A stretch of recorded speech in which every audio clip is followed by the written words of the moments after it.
Salut YouTube, j'espère que ça gaze pour vous. Aujourd'hui, nouvelle vidéo, le tuto méca sur la RXF. J'ai pas mal de choses à faire. J'ai le roulement de la roue avant, j'ai le pneu arrière à changer et j'ai le jeu aux soupapes à faire. Donc je vais vous montrer ça en vidéo. J'ai aussi préparé une petite maquette d'un moteur 4 temps. Restez bien tout au long de la vidéo, ça va être pas mal instructif je pense. On se retrouve tout de suite sur la moto.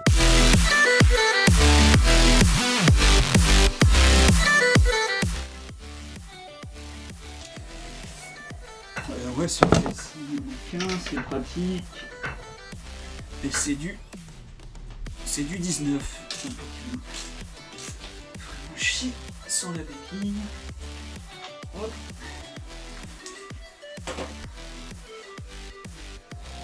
Alors, on soulage la roue pour bien sortir l'axe.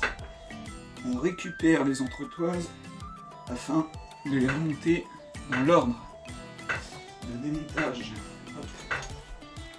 Donc là, j'en ai une des chaînes. Et j'en ai une côté frein.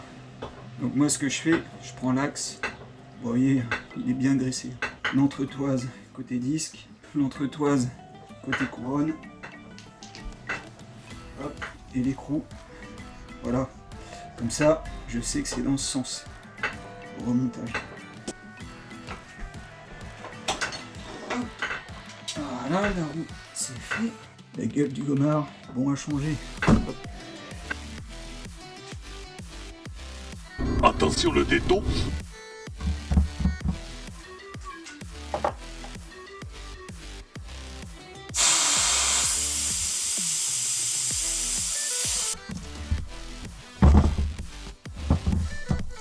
Je tente des trucs, on verra bien si ça marche.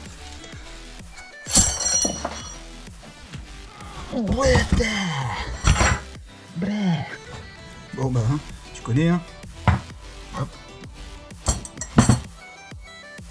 Bon, je suppose que les deux lignes là, ça doit être pour le côté transmission. J'espère que c'est ça. Hop.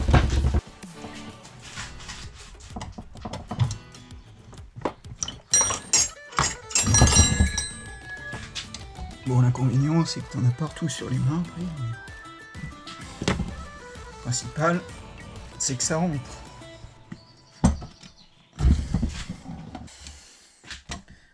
Ah bah bravo. Ah bah bravo. Je sais. Putain. Oh, putain. Oh.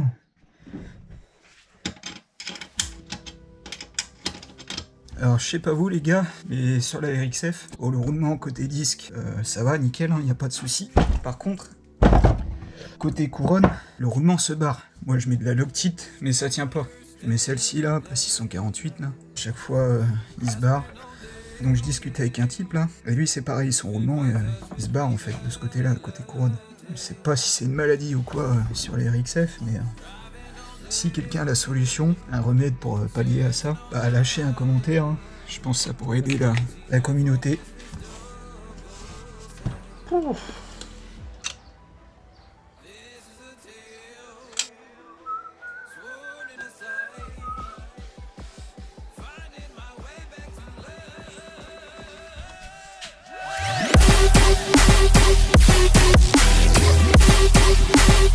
Les roulements d'origine. Bon après celui-là il a pris un petit pain de sucre. Donc, alors ce qu'il faut faire là du coup, on va venir chauffer le moyeu là de la jante afin de dilater en fait le moyeu pour pouvoir rentrer le roulement qui lui s'est rétracté avec le froid. Allez hop c'est parti. Petite technique. Le petit roulement mis 24 heures au congélateur. Il est bien blanc là. Hop, badigeonne de graisse. On le positionne sur le moyeu. Le petit maillet en caoutchouc. Bon, faut pas oublier de mettre le spacer, hein, surtout l'entretoise. On positionne son roulement. On vient bien le mettre à plat.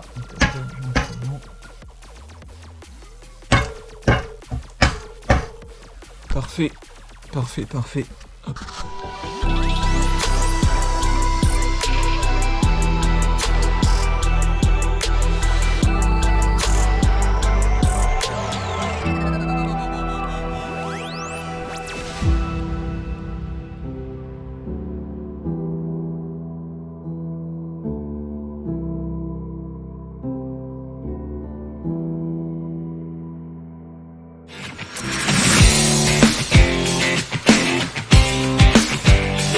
Allez, c'est parti, la petite vidange. Donc là, rien de plus simple, hein.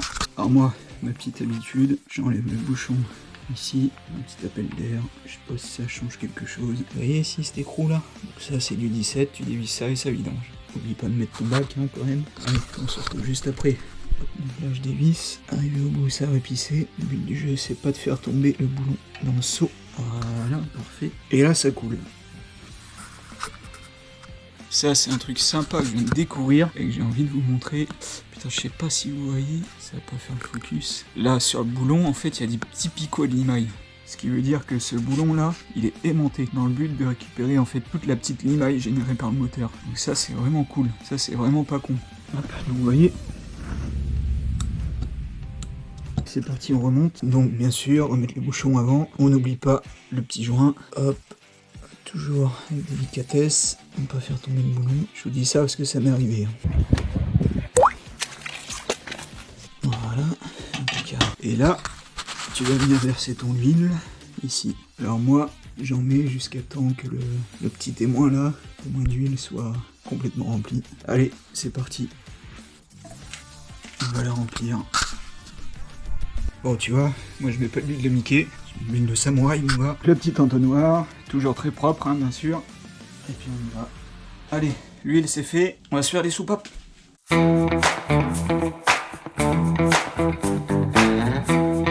Voilà, la petite maquette, moteur à 4 temps. Je suis pas peu fier de vous la présenter, hein, je peux vous le dire. Le piston, le petit volant d'inertie, les soupapes, t'as même la bougie, t'as vu, c'est bien fait, hein.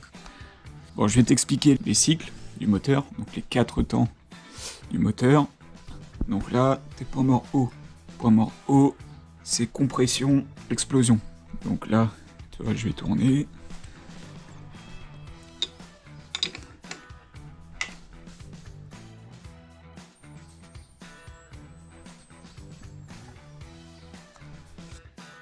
Donc tu vois, ma soupape d'échappement s'ouvre.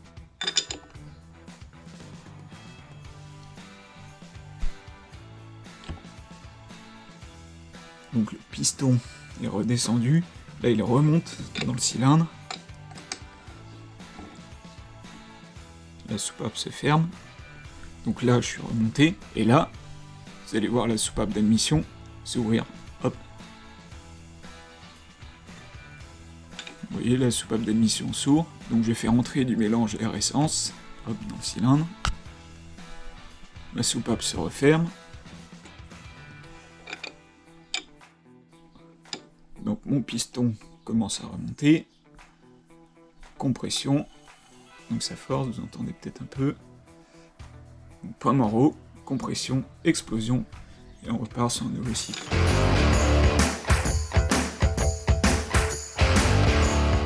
Pourquoi le jeu aux soupapes? Et bah tout simplement parce que quand la température augmente, les coefficients de dilatation entre tes soupapes, tes queues de soupape et ta culasse moteur ne sont pas les mêmes, donc ta soupape ne fermera pas correctement.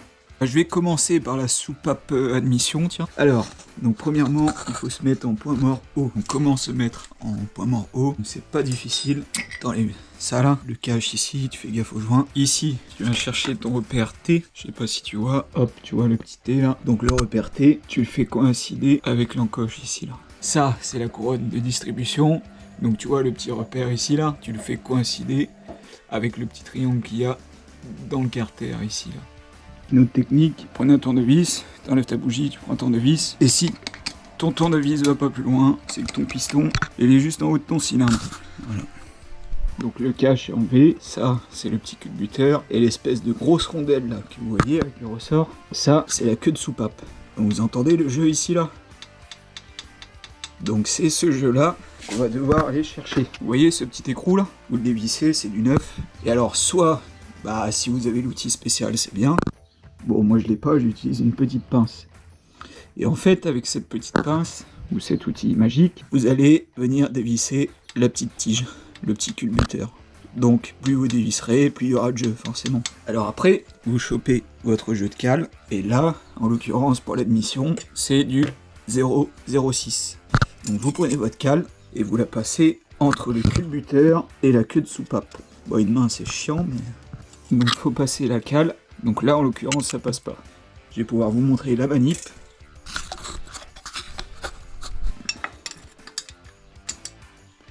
Donc tu vois, tu dévisses gentiment.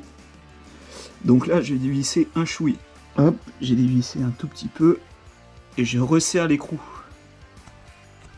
Hop, à la main pour tester. Tu vois là, ma cale, elle passe. Après, le but du jeu, c'est de prendre celle d'au-dessus, la 007, et savoir si elle ne passe pas. Et j'essaye d'insérer la cale. Et là, on s'aperçoit qu'elle ne passe pas. Donc celle-ci, elle est bien réglée. Ok, donc pour l'admission, c'est fait. Et pour l'échappement, vous démontez le cache-culbuteur ici, et vous appliquez un jeu de 008. Voilà, vous faites un copier-coller, et vous prenez votre cale de 008. Bon voilà, j'espère que ça vous a plu, j'espère que vous aurez appris des choses, vous êtes arrivé jusque là, je vous en félicite, je suis fier de vous, c'est cool, lâchez un like, abonnez-vous, ça soutient la chaîne, ça récompense le travail, et c'est beaucoup de boulot ces vidéos, et voilà, et moi d'ici là je vous dis à la prochaine.